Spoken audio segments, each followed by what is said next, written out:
Hasan Unal is a professor of political science and international relations at Maltepe University. He joins us from Istanbul. Hasan, good to have you on the show. Looking at the statements that was made by the Turkish President Recep Tayyip Erdogan, I want your assessment. Do you think this is more an expression of complaint, or is it really a threat of a firm veto? Well, it could be both.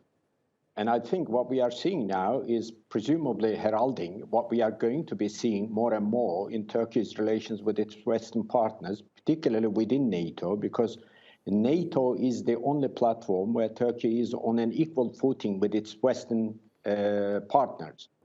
And there is a lot of grievance on the part of Turkey with regard to the Western support, not only Sweden and Finland, but also so many other Western countries who are either basically mollycoddling in various respects the PKK, YPG terrorist groups and letting their activities free in their soil. But also there are countries like United States, Sweden, who are actually providing the terrorist organization in northern part of Syria with wherewithal, without which the terrorist organization could not survive at all. So what I see now is basically a frustration, basically an accumulation of the frustration, which is getting into the open. And we are going to see more and more of this in the months and years, depending on how this particular crisis is going to be resolved.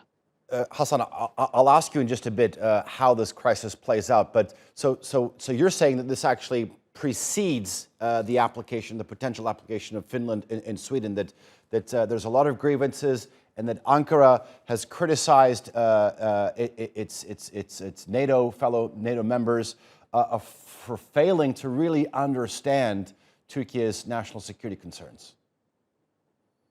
Well, exactly. The trouble is you are within NATO. NATO is not a club of, it's not a chattering club, okay? It's a military alliance, and its primary responsibility is to protect the territorial integrity of the fellow members. And you have a terrorist organization, basically, which is aiming at the territorial integrity of a fellow country. And that terrorist organization is being supplied by your fellow allies within the alliance through various pretexts. Some say, well, you know, PKK is okay, it's a terrorist organization. We have actually designated it as terrorist, but PYD is something different.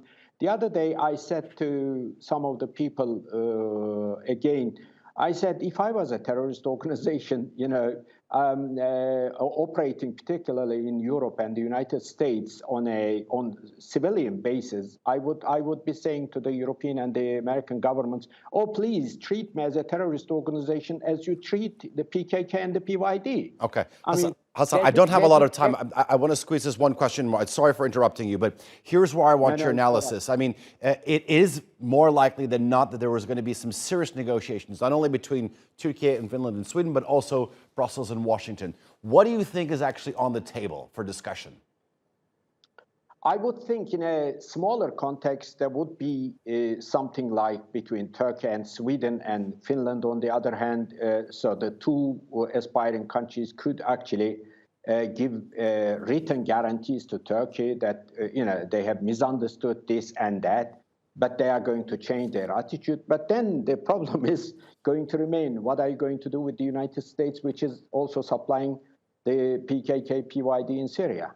I mean, that is why I say that what we are seeing today is probably a prelude to what we are going to be seeing more and more. It'll pop up all the time in Turkey's relations with the United States and with the Western world, unless a reset is being made to Turkey's relations with the West in general in a multipolar world.